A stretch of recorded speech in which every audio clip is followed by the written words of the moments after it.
Satu, dua, tiga. Oke, baik. Assalamualaikum warahmatullahi wabarakatuh. Salam Om Swastiastu, Namo Buddhaya, salam kebajikan ya, salam sejahtera bagi kita semua. Pertama-tama kita panjatkan puji kehadirat Allah Subhanahu Wa Taala karena berkat rahmat dan karunia-Nya kita bisa menyukseskan ya kegiatan webinar kali ini. Pada kesempatan kali ini, izinkan kami dari mahasiswa mata kuliah Keamanan Sistem Komputer ya, izin mempresentasikan hasil pelaksanaan webinar ya, yang telah kami selenggarakan ya. Sebelumnya kami ucapkan terima kasih yang sebesar-besarnya kepada Bapak Yulian Ansori, Eskom Mkom ya, selaku dosen pengampu mata kuliah atas bimbingan dan juga arahannya ya selama proses persiapan hingga pelaksanaan kegiatan ini. Tak lupa pula kami ucapkan terima kasih juga ya dan apresiasi setinggi-tingginya kepada Bapak Nanang Krisdianto ya selaku Ketua Program Studi Informatika yang telah memberikan dukungan penuh ya terhadap terselenggaranya webinar kali ini. Oke, melalui presentasi kali ini kami akan menjelaskan ya bagaimana jalannya kegiatan webinar seperti jumlah peserta, keberhasilan pencapaian pada webinar kita dan lain sebagainya. Oke, boleh di next. Oke, ini yang akan kita jelaskan ya dari anggota kelompok pendahuluan, pelaksanaan webinar, materi dan pembicara, evaluasi dan analisis hingga kesimpulan. Di next aja. Oke, ini anggota kelompok kita ya. Ada terdiri dari ketua pelaksana, moderator, acara, humas, laporan. Ini telah dibagi rata ya. Boleh di next, langsung aja. Oke, pendahuluan yang pertama bab satu pendahuluan ya. Di next aja ke latar belakang, boleh. Oke. Seperti di sini dikatakan ya, di tengah pesatnya perkembangan teknologi ya dan akses internet yang semakin luas, kita memang dimudahkan ya dalam berbagai aktivitas ya. Namun di balik kemudahan itu, ancaman terhadap keamanan data pribadi juga semakin nyata dan mengkhawatirkan ya. Beberapa insiden di sini besar ya, insiden besar seperti kebocoran data pada Tokopedia, BPJS hingga serangan ke pusat data nasional ya menjadi bukti bahwa serangan cyber ini bukan sekedar isu teknis ya, tapi juga bisa berdampak langsung pada keuangan ya, reputasi bahkan keamanan negara ya. Melihat urgensi ini, kami menyelenggarakan webinar yang berjudul Cyber Aware ya, jaga data, lindungi privasi ya, supaya sebagai upaya ya untuk mengedukasi ya masyarakat dan meningkatkan kesadaran akan pentingnya menjaga privasi serta keamanan data di dunia digital. Oke, silahkan.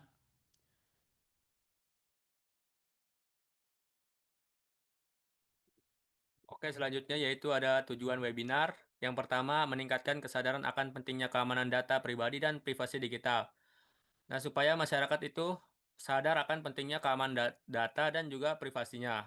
Lalu yang kedua ada memberikan pemahaman tentang ancaman cyber seperti phishing, malware, ransomware, dan lain-lainnya. Yang ketiga yaitu mengedukasi solusi teknis dan juga non-teknis seperti HTTPS, VPN, two-factor, enkripsi, dan juga backup. Yang keempat, yaitu mendorong kebiasaan digital yang aman bagi individu. Yang kelima, mendorong organisasi menerapkan kebijakan keamanan dan patuh terhadap UU PDP. Dan yang terakhir yaitu berkontribusi menciptakan ekosistem digital yang aman dan terpercaya. Selanjutnya akan dilanjutkan oleh rekan saya. Oke, selanjutnya yaitu tema webinar. Tentunya di sini temanya sesuai judul yaitu Cyber Aware, jaga data, lindungi privasi. Untuk yang pertama, menyoroti urgensi kesadaran kolektif terhadap keamanan cyber. Lalu yang kedua, edukasi perlindungan data pribadi dari ancaman digital.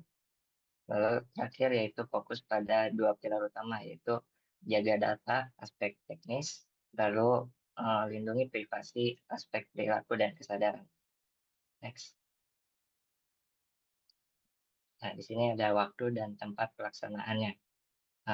Pada waktu dan tempat pelaksanaan webinar ini yaitu uh, tepatnya pada tanggal 13 Juni 2025 di waktu jam 8.45 WIB sampai selesai.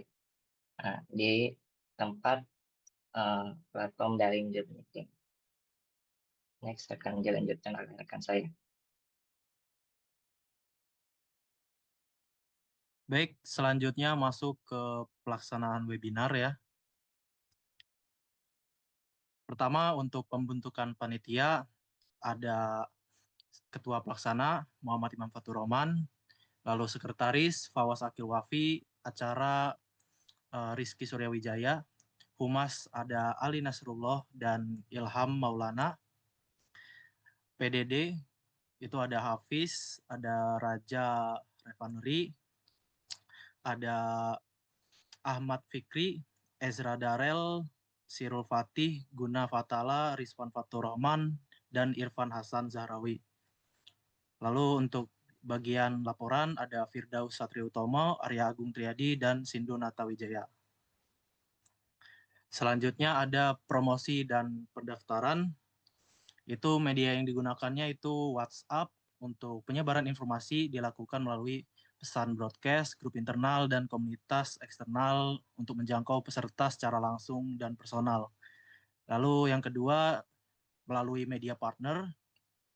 Itu dipromosikan melalui media partner yang memiliki jangkauan luas seperti HMIF Untirta, Zetizen Banten, dan eventhunter.id. Target audiens dari webinar ini yaitu pertama mahasiswa baik dari lingkungan Untirta maupun universitas lain yang memiliki minat pada topik webinar. Lalu ada masyarakat umum, khususnya mereka yang tertarik dengan keamanan data dan privasi digital. Untuk strategi promosinya difokuskan pada penyebaran konten visual menarik seperti poster digital untuk menarik perhatian audiens, lalu pemanfaatan jaringan komunitas dan grup WhatsApp untuk mempercepat penyebaran informasi, lalu kolaborasi dengan media partner untuk memperluas jangkauan promosi di luar lingkup internal panitia. Untuk mekanisme pendaftarannya sendiri, peserta dapat mendaftar secara mudah melalui Google Form.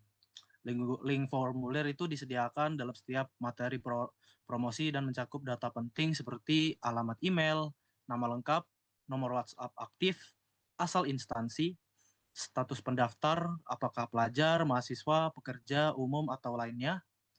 Lalu jurusan itu hanya diisi jika oleh mahasiswa atau pelajar.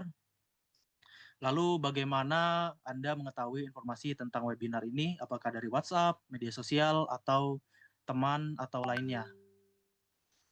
Lalu setelah mendaftar, peserta akan diundang ke dalam grup WhatsApp dan akan mendapatkan informasi lanjutan mengenai webinar, mengenai jadwal, tautan Zoom, dan sertifikat melalui grup WhatsApp tersebut. Untuk persiapan teknisnya sendiri, platform webinar yang digunakan dalam kegiatan ini yaitu Zoom. Pemilihan Zoom didasari pada kestabilan koneksi, fitur yang lengkap seperti share screen, breakout room, dan kemudahan akses bagi peserta baik melalui desktop maupun perangkat mobile. Selanjutnya akan dijelaskan oleh rekan saya.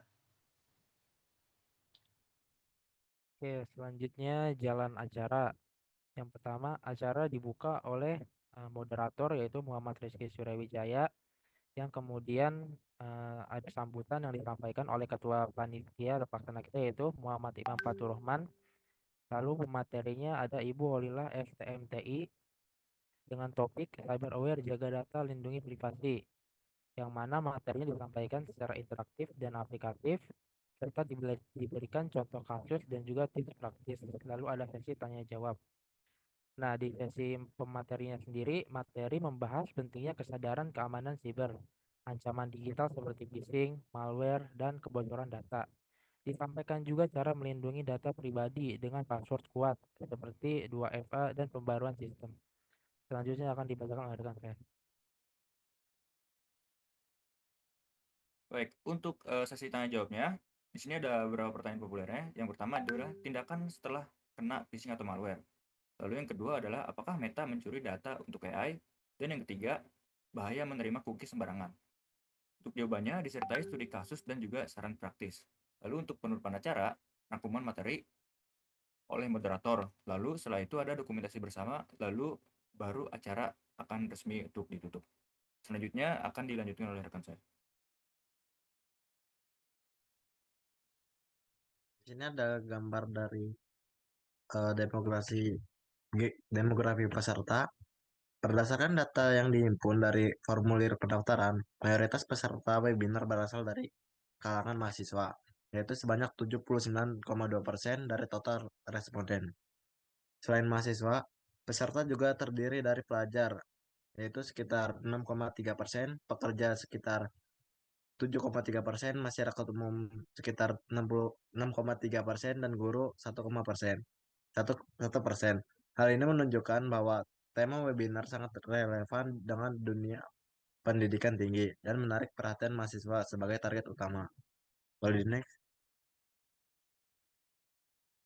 Dari sisi asal instansi, peserta paling banyak berasal dari Universitas Sultan Ageng Tirtayasa atau Untirta dengan jumlah mencapai 32 orang atau sekitar 35,2% dari total 91 responden yang mencantumkan instansi.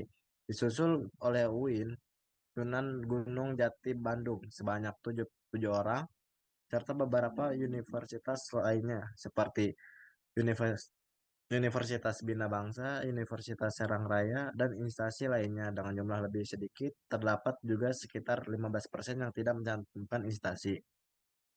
Body next. Dari segi jurusan sebanyak 42% dari segi jurusan sebanyak 42 peserta atau 45,7% berasal dari jurusan informatika, menjadikan jurusan dengan jumlah peserta terbanyak. Selain itu, terdapat pula peserta dari jurusan ilmu komputer, teknik komputer, rekayasa keamanan cyber, MIPA, DKV, manajemen pendidikan, dan berbagai jurusan lain. Dominasi jurusan yang berkaitan dengan teknologi dan informasi ini selaras dengan topik webinar yang membahas tentang keamanan data dan privasi digital. Boleh di next. Sementara itu, mengenai cara peserta mengetahui informasi webinar, sebagian besar memperoleh informasi melalui WhatsApp, yakni sebanyak 56,8% dari 95 responden. Selain itu, ada juga yang mengetahui melalui teman atau relasi sebanyak 29,5% serta media sosial sebanyak 12,6%. Data ini menunjukkan bahwa penyebaran informasi melalui jalur komunikasi personal dan grup WhatsApp menjadi sarana yang paling efektif dalam menjaring peserta. Selanjutnya dilanjutkan oleh rekan saya. Oke, selanjutnya itu ada bab 3 yang berisikan tentang materi dan pembicara. Boleh next. Nah, yang pertama itu ada ringkasan materi. Jadi webinar Cyber Aware Jaga Data Lindungi Privasi menghadirkan pembahasan mendalam mengenai berbagai aspek keamanan data dan privasi digital. Materi utama yang disampaikan mencakup yang pertama ada peningkatan risiko kebocoran data di era digital. Adopsi internet dan layanan digital secara masif telah meningkatkan kerentanan terhadap kebocoran data secara signifikan. Insiden kebocoran data dapat menimbulkan dampak serius, mulai dari kerugian finansial yang substansial, kerusakan reputasi organisasi, hingga konsekuensi hukum yang merugikan. Beberapa kasus besar yang terjadi di Indonesia seperti kebocoran data pada Tokopedia, BPJS Kesehatan, dan serangan terhadap Pusat Data Nasional menjadi bukti nyata akan relevansi dan urgensi isu keamanan data di tingkat nasional. Nah, di poin yang kedua itu ada konsep dasar keamanan data, CIA Triad. Nah, 3 pilar fundamental dalam keamanan informasi dikenal sebagai CIA Triad yang menjadi landasan utama dalam melindungi data. Itu yang pertama ada confidentiality atau kerahasiaan. Ini untuk menjamin bahwa data hanya dapat diakses oleh pihak yang memiliki wewenang. Yang kedua ada integrity atau integritas, yaitu memastikan bahwa data tetap utuh dan tidak diubah tanpa izin atau otorisasi yang sah. Yang ketiga ada availability atau ketersediaan. Ini menjamin bahwa data dapat diakses kapanpun saat dibutuhkan oleh pengguna yang berwenang. Ketiga elemen ini saling terkait dan saling mendukung untuk membentuk sistem keamanan data yang kokoh, efektif, dan berkelanjutan. Nah, di poin yang ketiga ini ada yang namanya ancaman di dunia digital. Di era digital, berbagai jenis ancaman cyber mengintai pengguna dan organisasi. Beberapa bentuk ancaman yang umum antara lain adalah yang pertama ada phishing, yaitu seperti teknik penipuan menggunakan email atau pesan palsu untuk mencuri data pribadi atau informasi login. Yang kedua ada malware. contohnya perangkat lunak itu berbahaya seperti ransomware, keylogger, dan spyware yang dapat merusak sistem dan mencuri data sensitif. Yang ketiga ada social engineering atau teknik manipulasi psikologis untuk mendapatkan informasi rahasia dari korban secara tidak langsung. Dan yang terakhir ada distributed denial of service atau yang bisa dikenal sebagai DDoS atau DDoS, yaitu serangan yang membanjiri sistem atau jaringan dengan lalu lintas palsu sehingga layanan jadi tidak bisa diakses oleh pengguna yang sah. Kesadaran dan pemahaman terhadap ancaman-ancaman seperti ini sangat penting dalam membangun sistem pertahanan cyber yang tangguh. Nah, untuk poin selanjutnya akan dijelaskan oleh rekan saya. Oke, untuk poin selanjutnya itu ada implementasi teknis untuk eksekusi harus diimbangi dengan langkah non teknis seperti edukasi pengguna, pembatasan akses dan audit rutin. Kemudian yang selanjutnya ada individu wajib waspada, sementara organisasi harus membangun kebijakan yang robust atau melatih karyawan dan berinvestasi pada teknologi keamanan. Kemudian selanjutnya itu untuk kepatuhan pada regulasi seperti UU Perlindungan Data Pribadi dan adopsi standar internasional adalah sebuah kunci dari keamanan data. Oke, selanjutnya akan dilanjutkan oleh rekan saya.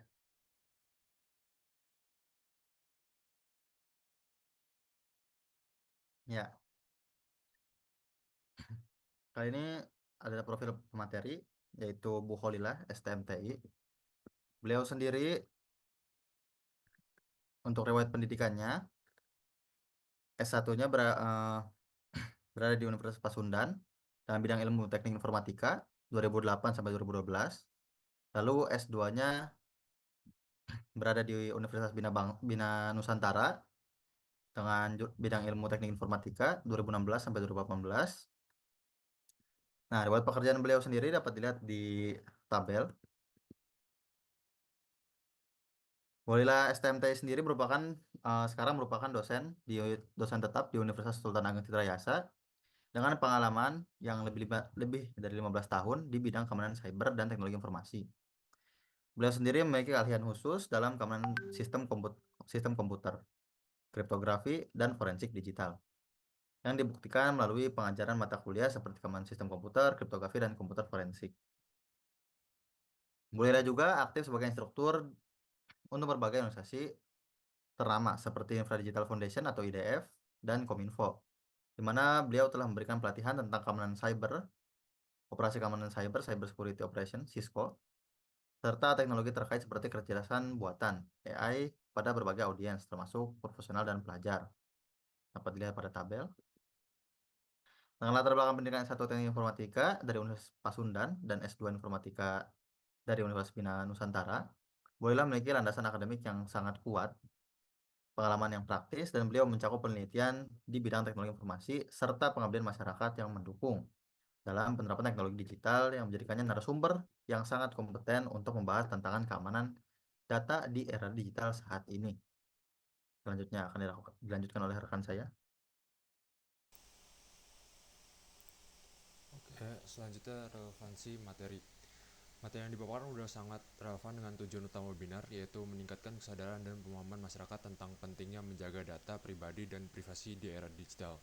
Dengan membahas ancaman nyata, solusi perlindungan data, serta peran individu dan organisasi peserta dibekali pengetahuan praktis dan strategis untuk menghadapi tantangan keamanan cyber.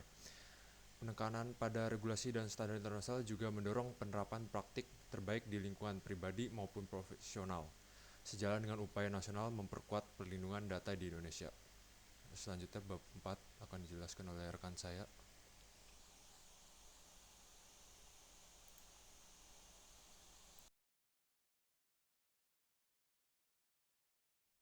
Dan sekarang ada di bab 4, yaitu evaluasi dan analisis. Boleh di next. Di poin pertama ini ada keberhasilan pencapaian tujuan, di mana kegiatan webinar Cyber Aware Jaga Data Lindungi Privasi ini sudah berjalan sangat lancar dan sesuai dengan rundown awal. Seluruh rangkaian acaranya berhasil dilaksanakan, materi yang disampaikan oleh pemateri juga relevan dan informatif, serta mendapatkan respon positif dari para peserta. Dan jumlah peserta yang hadir itu menunjukkan bahwa antusiasme terhadap webinar ini lumayan tinggi, yang menandakan keberhasilan dalam menarik minat audiens dan menyampaikan pesan edukatif terkait keamanan data dan privasi digital. Selanjutnya akan dilanjutkan oleh rekan saya. Dan tantangan. Dalam pelaksanaan webinar ini terdapat beberapa kendala yang dihadapi, diantaranya ada satu kendala yaitu permasalahan sertifikat. Nah, di permasalahan ini itu terdapat kendala pada proses penerbitan sertifikat, khususnya pada bagian nomor sertifikat dari HMIF yang tidak dapat diterbitkan. Hal ini menyebabkan ketertundaan dalam distribusi sertifikat kepada para peserta. Selanjutnya akan dijelaskan oleh rekan saya. Baik, selanjutnya di sini ada solusi dan penanganan kendala. Di sini panitia itu segera mengambil langkah-langkah cepat untuk mengatasi kendala yang muncul. Di antaranya ada berkoordinasi dengan pihak HMIF dan tim teknis terkait sertifikat untuk mencari solusi alternatif. Panitia juga memberikan informasi terbuka kepada peserta terkait kendala ini agar tidak terjadi kesalahpahaman. Baik, untuk selanjutnya saya akan serahkan kepada rekan saya. Selanjutnya adalah kesimpulan. Oke, boleh di next. Di mana di dalam webinar CyberAware, jaga data lindungan privasi telah berhasil dilaksanakan sebagai upaya edukasi dalam meningkatkan kesadaran masyarakat tentang pentingnya keamanan data dan privasi digital. Berdasarkan evaluasi, tercapai beberapa capaian kunci dalam peningkatan pemahaman peserta. Peserta memperoleh wawasan mendalam tentang ancaman siber, mulai dari phishing, malware, dan social engineering, dan solusi praktis 2FA, enkripsi, dan backup data. Dan juga materi CIA Triad dan studi kasus kebocoran data di Indonesia yang ada di dalam Tokopedia dan BPJS. Dan ini membantu peserta memahami konsep keamanan data secara holistik. Dan dalam partisipasi aktif, webinar ini dihadiri oleh 64-68 peserta dari beragam latar belakang, mulai dari mahasiswa, pekerja, dan pelajar, menunjukkan tingginya minat terhadap topik ini. Dan juga sesi tanya jawab berjalan interaktif dengan pertanyaan terkait penerapan UU PDP dan perlindungan data di tingkat individu atau organisasi. Dan juga adanya relevansi dengan konteks nasional. Ini pembahasan regulasi UU PDP dan standar internasional. Ini mendorong kesadaran hukum dan praktik terbaik di Indonesia. Meskipun terdapat kendala teknis, panitia berhasil menanganinya dengan solusi cepat sehingga tidak mengganggu esensi acara. Oke, selanjutnya akan dilanjutkan oleh rekan saya. Baik, selanjutnya kita masuk ke saran. Saran pertama, di sini ada penyempurnaan materi dan narasumber, yaitu tambahkan studi kasus lokal atau simulasi interaktif, serta libatkan narasumber dari industri untuk memperkaya perspektif. Lalu, saran yang kedua ada evaluasi dan kolaborasi lanjutan. Bagikan formulir umpan balik, lalu adakan aktivitas lanjutan seperti workshop atau grup diskusi, dan jalin kerjasama dengan institusi. Contohnya seperti Kominfo dan juga yang lain-lain. Selanjutnya saya akan serahkan kembali kepada moderator.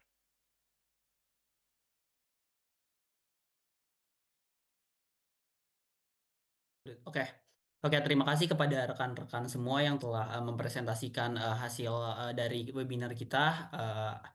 Sebelumnya kami mohon maaf apabila ada kekurangan maupun kesalahan ya yang kurang berkenan. Semoga kita semua senantiasa diberi kesehatan, keberkahan, dan semangat terus ya untuk belajar dan juga berkembang ya. Sekian dari kami, kurang lebih mohon maaf. Wabillahi taufiq wal hidayah. Wassalamualaikum warahmatullahi wabarakatuh. Sampai jumpa di kegiatan berikutnya. Terima kasih.